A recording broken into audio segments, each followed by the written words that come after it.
这里是世界上死亡人数最多的潜水地点。据统计，官方记录的死亡人数已达130人，未统计的很可能超过200人。因此，这里有了潜水员墓地的称号，它就是埃及大哈布兰洞。在冰河时期，蓝洞还只是一个普通的干燥洞穴，顶部封闭，拱门是其唯一出入口。后来，随着冰河时期结束，大量冰雪融化，海平面上升，蓝洞逐渐被淹没，脆弱的洞顶也因海水侵蚀而坍塌，这才形成了如今我们看到的蓝洞。1997年11月19日，2名爱尔兰潜水员来到蓝洞，分别是23岁的康纳·奥雷根与22岁的马丁·加拉。当天下水的并非只有他们2人，还有一群同样经验丰富的潜水员。这群人与他们同属一个旅行团。过了一段时间，不知是有意还是无意，马丁与康纳和队伍走散了。他们离水下52米处的拱门越来越近。作为经验丰富的潜水员，且2人平时性格也较为谨慎，他们应该不会莽撞地故意穿越拱门，很可能是出现了淡醉或氧中毒症状。2人误将发着亮光的拱门当成了水面。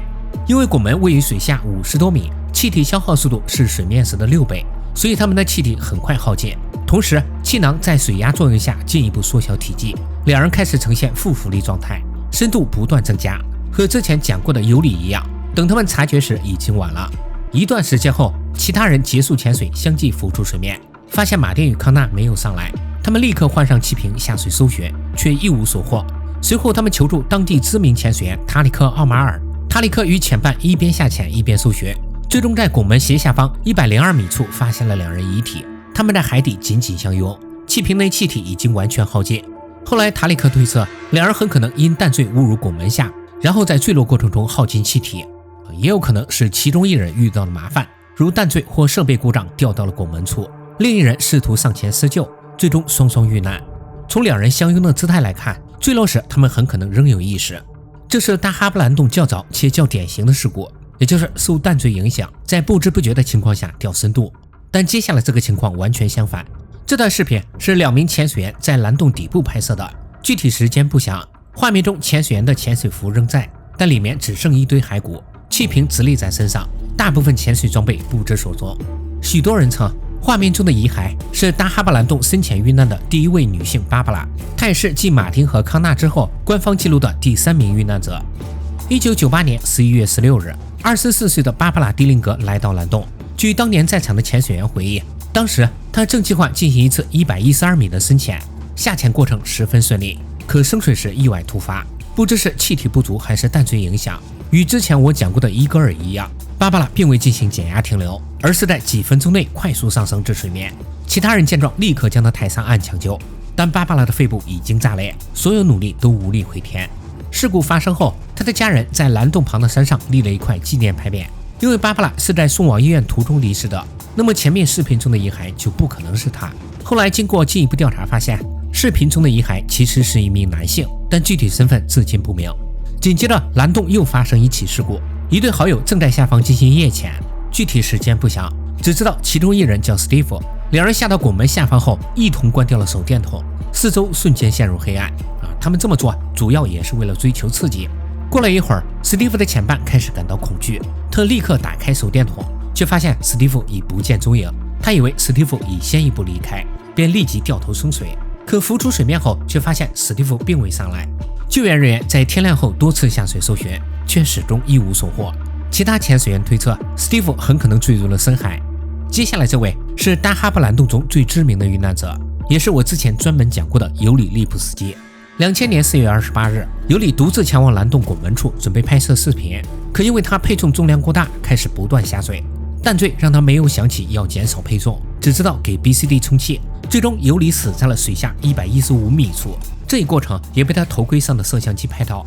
2003年6月1日，24岁的英国潜水员詹姆斯·保罗·史密斯计划潜入蓝洞水下135米，以打破自己的潜水记录。詹姆斯从拱门处斜向下潜，同伴则留在拱门附近等待。可直到超过预定时间，潜伴仍未见到詹姆斯上浮，他意识到情况不妙，赶快返回水面求救。塔里克·奥马尔等人随即下水搜寻，但他只在135米处发现了部分潜水装备，没有看见詹姆斯。塔里克据此推断，詹姆斯很可能已经坠入深海，搜救队不得不放弃搜寻。詹姆斯的父亲则在纪念牌匾旁为儿子立了一块石碑，上面写着“别让恐惧阻碍你的梦想”。2004年8月24日，又一起类似事故发生。俄罗斯潜水员安德烈计划穿越拱门，前半程十分顺利，可到了拱门处却突然向下坠去。前半试图追赶，可安德烈下坠的速度极快，前半追了一段后便不敢再追，最终选择上岸求救。但直到如今，安德烈的遗体仍未被找到，人们只在170米处发现了他的潜水服和气瓶。2007年1月10日，45岁的奥地利潜水员卡尔马克斯在穿越拱门时同样失控下坠，具体细节未公开。此后，他的纪念碑被立在了附近岩壁上。2008年9月23日，瑞士潜水教练斯特凡·菲尔德因减压操作不当及气体管理失误，同样坠入深海。蓝洞旁的纪念牌匾再添一块。2009年5月9日，德国潜水教练马德琳在蓝洞遇难，具体细节未公开，原因可能是其过度自信或设备故障。2011年10月7日，伊戈尔扎洛因恐慌失控升水，仅用6分钟，他就从150米深的水下直达水面，最终死于爆发性减压病。这起事故我也单独讲过，感兴趣的朋友可以到合集里看看。2012年，蓝洞的纪念碑再添一座，遇难者为贝瑟尼·罗克维尔，具体遇难过程不详。在之后的数年里，类似事故接连发生，其中最知名的一起发生在2017年。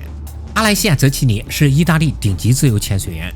2017年7月22日，他与团队来到大哈布蓝洞，他计划以自由潜的方式，在1分5秒内下潜至拱门边缘，再用35秒游过26米长的拱门。他将在拱门外海出口与男友兼本次活动指挥史蒂芬·吉南会合，随后用1分5秒上浮至水面，预计总潜水时间2分40秒到2分50秒。因为自由潜全程仅靠憋气行进，所以上浮时无需进行减压停留。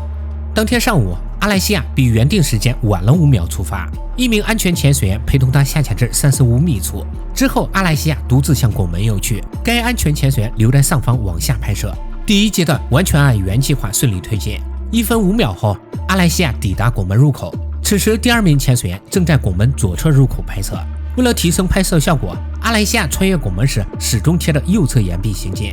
约30秒后，阿莱西亚顺利游出拱门，他比原计划快了5秒。当时第3名潜水员正在拱门出口拍摄，可阿莱西亚既没有看到这名潜水员，也没见到本应在出口接应他的男友史蒂芬，于是就误以为自己仍在拱门内。他继续贴着右侧岩壁往外海方向游去。那为何史蒂芬没有按时出现呢？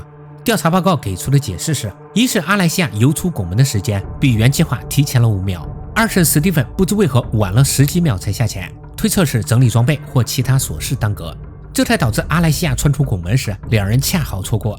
当史蒂芬下潜至拱门出口时，发现阿莱西亚正在远处往相反的方向游着。史蒂芬赶快奋力追赶，经过28秒的动态冲刺后，他终于在40米深处追上了阿莱西亚。随后两人开始面对面上浮。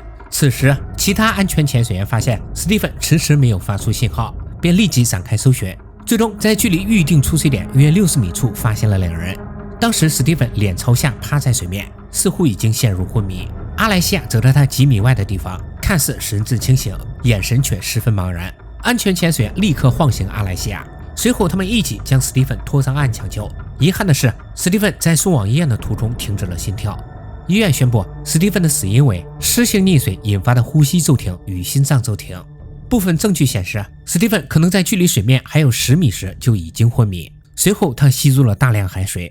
至于为什么会昏迷，报告里没有提及。蓝洞的纪念牌匾也因此再添一块。值得一提的是，当时发现并施救两人的潜水员疑似名为安德利亚·祖卡迪，后来在没有潜伴陪同的情况下再次前往蓝洞潜水，结果在拱门处切换气体时，误将含盐量50%的气体当做了压缩空气使用，随后他因氧中毒陷入昏迷，最终坠入拱门下方。蓝洞的遇难者再添一人。其实蓝洞里的事故还有很多，其中绝大部分都发生在休闲潜水区和浮潜区。蓝洞本身并没有那么危险，前提是不要进行超出自己能力范围的潜水，不要违反潜水安全原则。好了，那本期视频到这里就全部结束了，感谢各位的观看，我们下期再见。